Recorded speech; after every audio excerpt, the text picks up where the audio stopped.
ईदगाह का क़याम सन 2007 में हुआ। इसकी बानी सलमा बहादुर हैं। वो खुद भी बचपन से पोलियो का शिकार रही हैं और ये स्पेशल होम उन्होंने खुद बच्चों की खिदमत के लिए सन 2007 में शुरू किया। बल्कि इसकी जद्दोजहद उन्होंने 1993 यानी 1993 से स्टार्ट की और पूरी तरह से अपने आप को इस कार खैर के लिए वक्फ कर दिया।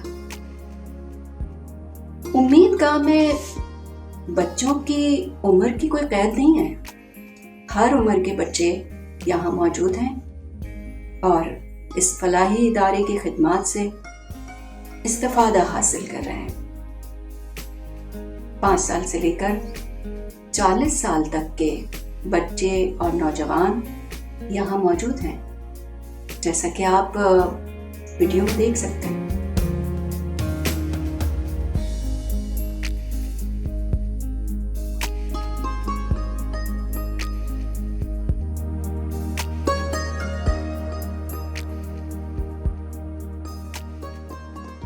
औज़ुबिल्लाहि मिनश्शैतानिर्रजीम बिस्मिल्लाहिर्रहमानिर्रहीम।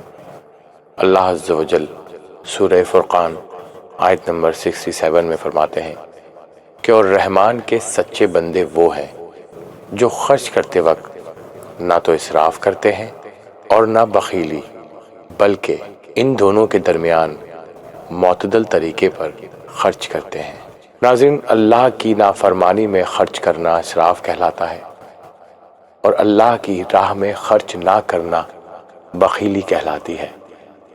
और अल्लाह के बताए हुए रास्ते और तरीक़ों पर खर्च करना मुतदिल रास्ता कहा जाता है। तो सबसे मुतदिल रास्ता अल्लाह अज़्ज़ व जल ने उसके जो दर्जा बदर्जा बयान फरमाया है सूरह बकरा में कि सबसे पहले आप खर्च करें अपने वालिदैन पर, अपने गरीब रिश्तेदारों पर, यतीमों पर, मुसाफिरों पर और गर्दनें छुड़ाने में मदद करें और उसके बाद अल्लाह की राह में खर्च करें। तो हमें कोशिश करनी चाहिए कि हम अल्लाह अज़्ज़ व जल के दिए हुए रास्ते पर चलने और ख़र्च करने की कोशिश करें। सदक़ल्लाहुल अज़ीम। एक खुशी है वो किसी पैसे से नहीं मिलती, किसी मतलब दौलत से नहीं मिल सकती, जो आप किसी के लिए कुछ करके वो खुशी हासिल करते हैं। तो मैंने अपनी ज़िंदगी का एक मकसद बनाया था कि मुझे इन बच्चों के लिए काम करना है, इन्हें इस काबिल बनाना है कि ये कम से कम अपनी परेशानी को देखें। और आज इस मेहनत को करते हुए जब इतने साल हो गए हैं तो बहुत सारी चीज़ें ऐसी हैं जो चेंज हुई हैं। उसमें ये भी हो सकता है कि अभी देखें, जैसे आज से अगर हम 30 साल पीछे चले जाते हैं तो ये पोलियो बहुत आम था। अभी अल्लाह का शुक्र है कि पोलियो की कोई इक्का दुक्का होता है, मगर वो भी अभी कवर करने की कोशिश की जा रही है। तो इसी तरह से हम अपनी परेशानियों को जब मद्देनज़र रखते हुए उन पर काम करना शुरू करते हैं तो कम से कम होती जाती हैं। मैंने बेसिकली 1993 में एक मिशन स्टार्ट किया था कि मुझे स्पेशल पर्सन के लिए काम करना है। तो आज ये देखिए, अगर उस मेरे सफ़र को देखा जाए तो 31 साल हो गए और 31 साल में मैं कभी ऐसा नहीं सोचती कि मैं थक गई हूँ और मुझे ये मैं काम नहीं कर सकती। थैमथ्यूस की एक वर्स में अल्लाह अज़्ज़ व जल फरमाते हैं, तुम ईमान की हिफाजत करो और यतीम और बेवाओं को अपने हाथ से दो कि उनको देने वाला कोई नहीं, ताकि वो ख़तरे से बाहर रहें।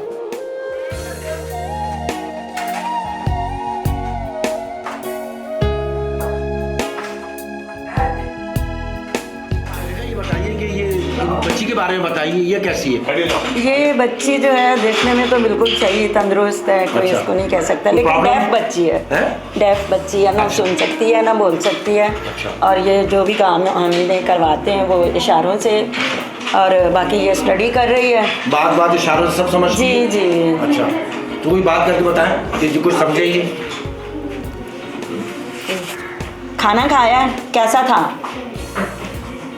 दोनों खाना खाया है, कैसा था? अच्छा था। हाँ, शाबाश। चले क्लैपिंग करते हैं। आगे इनका बताइए। जो ड्राइंग बना रहे हैं जी इनका बताइए। जी, ड्राइंग तो सभी बच्चे बहुत अच्छी बनाते हैं। बताइए बताइए। ये भी डेफ बच्चा है, किसी का भाई है ये, और ये ड्राइंग बहुत अच्छी बनाता है। और ये भी स्टडी इसको भी इसी तरह से करवा रहे हैं, लिखवा कर और इशारों से। ये इसका भी सेम सिचुएशन वही अपनी बहन मतलब वाली। कवर की तरफ है। जी जी। और ये इनका दोनों बहन भाई जो हैं वो एक साथ ही डेफ है। जी जी, इनकी एक और बहन है लेकिन वो आज आई नहीं है। तो नहीं है ना? नहीं नहीं, ये दाऊद खुद भी बोल सकता है। हाँ दाऊद, आप खुद भी बताओ मुझसे क्या कुछ सीखा है, क्या लिख रहे हो? मैं अपना नाम लिखता हूँ अच्छा। और सेंटर में थोड़ा काम भी करता हूँ, लिखता भी हूँ अपना नाम। हाँ। और खाना भी अच्छे से खा लेता हूँ अच्छा, और मैं इसको तंग भी नहीं करता। तंग भी नहीं करता, जो मिस कहती हैं वो बात भी जो मानता बात हूँ। करते हैं वो तंग नहीं करते हम लोग। बताओ, जोर से बताओ। थॉमसन। थॉमसन। और आप यहाँ क्या करते हो? स्टडी करते हो? हाँ, इसको हाँ, उर्दू लिखनी पढ़नी आती है बहुत हाँ, अच्छे से, हिजों के साथ ये पढ़ता है। काउंटिंग इसको 500 से भी ज़्यादा आती अच्छा, है। छोटे से बुलवाएं। हाँ बोलो, काउंटिंग सुनाओ। काउंटिंग सुनाओ चलो। काउंटिंग हाँ 1 2 3 इस तरह से। 1 2 3 4 5 6 7 8 9 10 आगे भी। 11 12 13 14 15। अच्छा, अलीशा है, ये बहुत छोटा सा था जब से आ रहा है ये, और बहुत ही इंटेलिजेंट बच्चा है। और अभी इसके हाथों की ग्रिप के लिए हम लोग ये जो ब्लॉक्स लगवाते हैं ताकि उनमें बेहतरी आए। फिर इसमें काउंटिंग भी हम लोग बच्चों को सिखाते हैं और कलर की पहचान सिखाते हैं।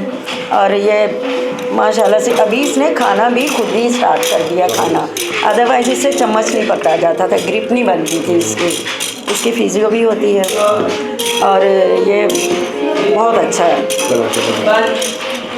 हाँ चलो अलीशा, आप भी बताओ ना अपना, मज़ा आता है ना यहाँ पे?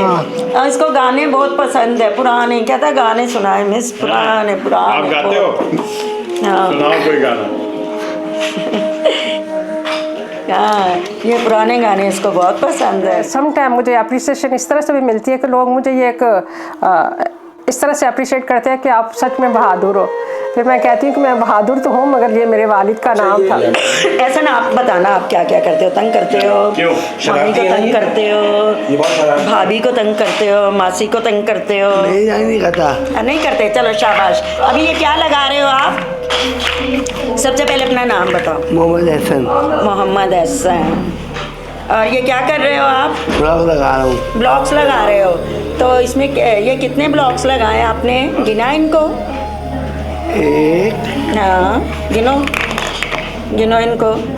1 2 हाँ 3 4। चले कलर भी बताएं, वो सर पूछ रहे हैं ना, कलर भी बताएं ना आप। ये कौन सा कलर है? ये कौन सा कलर है? ऑरेंज। नहीं, चलो ये बताओ ये कौन सा है? पर्पल। नहीं, गलत बताया ये। बताओ बताओ, ये कौन सा है? जल्दी से बताओ ना, दूसरे बच्चों से भी पूछेंगे। रेड कलर है, रेड कलर। नहीं नहीं, ये वाला बताओ ना, ये रेड है, ये नहीं है। हमारे झंडे में कौन सा कलर होता है? बताओ बताओ जल्दी से ना। रेड कलर होता है ना। हमारे झंडे में कहाँ रेड होता है? ग्रीन होता है। ग्रीन। तुम सब लम्हे वो बातें कोई न जाने, ये कैसी बातें ओ बजा दे, वो भीगी भीगी यादें सागर की गहराई ने गहराए अपना प्यार, तेरा होगी रवाओं में फिर आएगी बात, फिर ये दिन आई।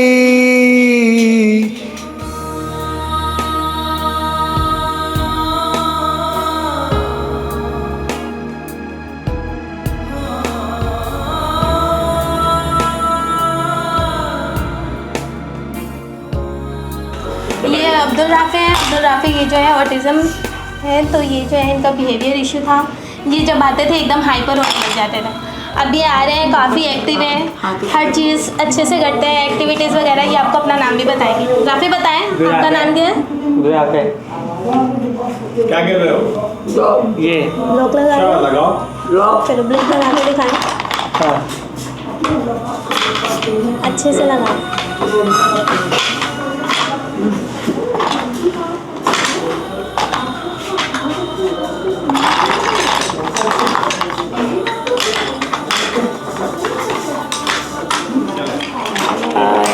इनका नाम आमिर है और ये 3 भाई हैं, लेकिन 2 आते हैं हमारे अदारे में, एक नहीं आया आज। तो ये इनकी भी वो प्रॉब्लम यही है कि ये ना ये बैठ सकते थे, ना ये एक जगह पे टिक के बैठते, ना ज़मीन पे बैठ सकते थे, खाना भी नहीं खुद से खा सकते थे, बहुत ज़्यादा गिरता। कितने टाइम से रिकवर करें, कितने टाइम बाद? नहीं, इन्होंने काफ़ी साल बाद, काफ़ी साल लगे हैं इन पे। अब ये खाना भी खुद से खाते हैं, बैठ भी जाते हैं, वॉशरूम में इजीली बैठ जाते हैं जी। और इन्हें बहुत सब रिश्तों का पता है और बहुत इंटेलिजेंट है। चलें आमिर बताओ। अच्छा, और बताओ किसी का, अपनी अम्मी का, अब्बू का। अब्बू कहाँ गए थे आपके? नहीं, जब अब्बू तुम्हारे कहाँ गए थे? बाहर गए थे ना जहाज में। हाँ, इसको सब पता होता है, अपने भाभीयों का, भाइयों का, इसको सब रिश्तों का भी पता है। काम करता हूँ। हाँ, खाना भी खाता हूँ अच्छे से, खाना खाता हूँ, अच्छे से बैठ जाता हूँ, बस नहीं जाता। किसी को तंग नहीं करता, मैं तंग भी नहीं करता। ये बहुत अच्छा बच्चा है ना आमिर?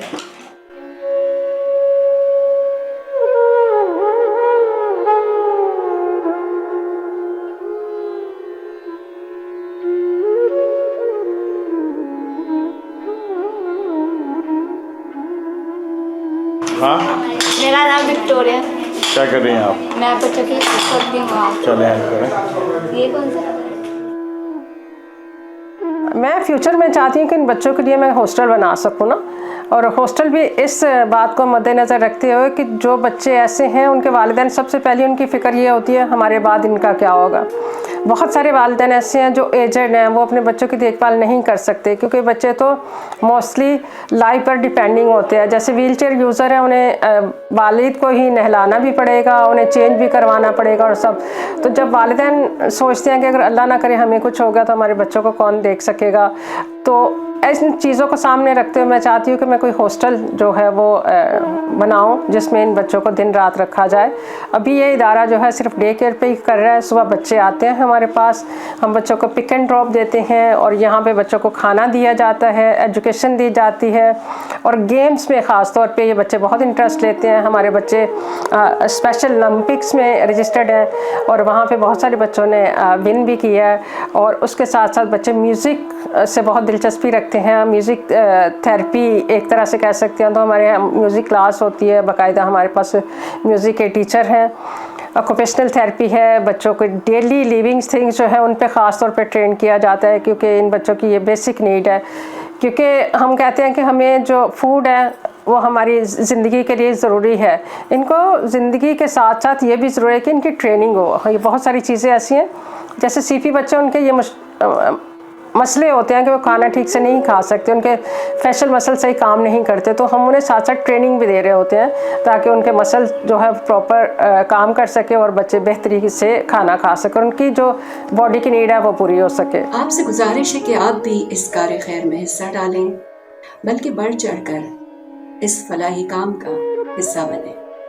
मैंने जब स्टार्ट लिया था तो मैं ख़ुद अपनी ट्रीटमेंट के लिए एक इदारे में गई थी और वहाँ पे मुझे ये मेरा इंटरेस्ट डेवलप हुआ कि मुझे स्पेशल बच्चों के लिए काम करना चाहिए। तो उस वक्त 1993 की बात मैं आपको बता रही हूँ। तो हॉलैंड से वॉलंटियर आए पाकिस्तान, तो वो उन्होंने जब देखा कि सलमा जो है कितनी दिलचस्पी से, कितनी डेडिकेशन से इन बच्चों को टाइम दे रही है, तो उन्होंने कहा कि सलमा आप ना ज़रूर है कि आप अपना ये इदारा खोलें और उसे कम्युनिटी के लिए काम करें। तो मैंने उस टाइम पे कम्युनिटी बेस्ड रिहैबिलिटेशन स्टार्ट किया था। मैं बाकायदा घरों में जाती रही हूँ और इस प्रॉब्लम के साथ भी मैंने बहुत सफ़र किया कि फॉर एग्ज़ाम्पल जैसे हम लोग ना बच्चों को जब सर्वे के लिए जाते थे तो सम टाइम ऐसा होता है कि हमें एक मंजिल 2 मंजिल चढ़ना पड़ता है, मगर मैंने किसी चीज़ से कभी हार नहीं मानी। और यही वजह है कि आज मैं अपने जज्बे को साथ साथ लेके चल रही हूँ। और इसके साथ साथ मैं चाहती हूँ कि इन बच्चों की वोकेशनल ट्रेनिंग जो है उन पर ज़्यादा ध्यान दिया जाए। और फ्यूचर में मेरा ये भी प्लान है कि हम ज़्यादा तवज्जो दें वोकेशनल ट्रेनिंग पे, ताकि ये बच्चे किसी पे डिपेंडिंग ना हो। और जो बच्चे कुछ कर सकते हैं, फॉर एग्जांपल कोई सिलाई का काम कर सकता है, कोई लड़कियां हैं वो मेकअप में बहुत इंटरेस्टेड होती है, तो इन चीज़ों को करने का हमारा इरादा है। और हम चाहते हैं कि ज़्यादा से ज़्यादा लोग हमारे साथ जुड़ें, ख़ास तौर पे इन बच्चों को फाइनेंशियल हेल्प करें और इन बच्चों की मतलब इनको प्रमोट करने के लिए हमारा साथ दें, ताकि ज़्यादा लोगों के लिए काम हो सके। हुज़ूर अकरम सल्लल्लाहु अलैहि वसल्लम ने फरमाया कि अगर तुम चाहते हो कि तुम्हारा दिल नरम हो जाए और तुम्हारी दुआएं कबूल हों, तो तुम यतीमों पर रहम किया करो। आपसे आपकी मेज़बान महकली इजाज़त की मुतमन्नी है। अपना बहुत ख्याल रखिएगा और हर चैनल इन्फो टीवी को सब्सक्राइब कीजिएगा। आइंदा भी ऐसी ही खूबसूरत वीडियोस के साथ हाजिर होती रहूंगी। अल्लाह ने के बाद।